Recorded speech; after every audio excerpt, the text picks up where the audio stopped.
উনার একমাত্র কন্যা সন্তানের শুভ বিবাহ করলো।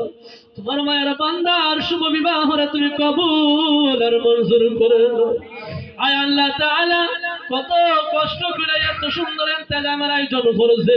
মানুষ মুনাফিকের তাইকা, জালিমদের জুলুমদের হাত থেকে, অন্যায় অত্যাচার অপরাধ তাইকা, মুনাফিকেরা মুনাফিক তাইকা, জালিমদের জুলুমদের হাত থেকে হেফাজত করে নাও। দুশমনের তাইকা তুমি হেফাজত কইরা নাও।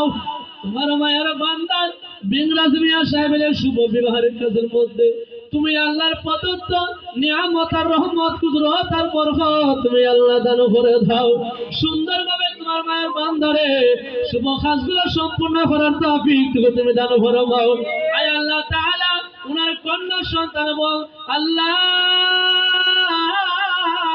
ছেলে সন্তান যারা আছেন, স্ত্রী পুত্র সহ প্রত্যেক হায়াতের মধ্যে তুমি বরকত আর রহমত দান ফরমাও। আমরা যারা পারাইছি আল্লাহ, প্রত্যেক तमाम জীবনের জিন্দেগানি গুনাহ খাতরা মাফ করে দাও। আল্লাহ তাআলা, যারা অসুস্থ আছে তুমি সুস্থ দান করে দাও। আমার মায়া পেছে জাবিদুল্লাহ বসে সাহেব দোয়াইছুন, উনার আব্বা আমার হায়াতের মধ্যে তুমি বরকত দাও।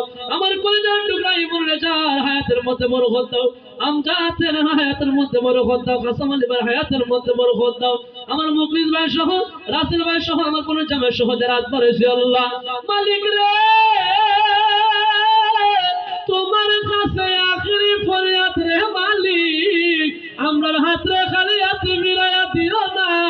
আমরার মনের তামান্না, মনের আশা আকাঙ্ক্ষা, মনের বাসনা তুমি পূরণ কইরা দাও। আমরা চিন্তা করলে সবাই করলে আলম মুর্দারা তুমি মাফ করে দাও। বিরহমাতিকা ইয়া আরহামার রাহিমিন। বাহাকে লা ইলাহা ইল্লাল্লাহু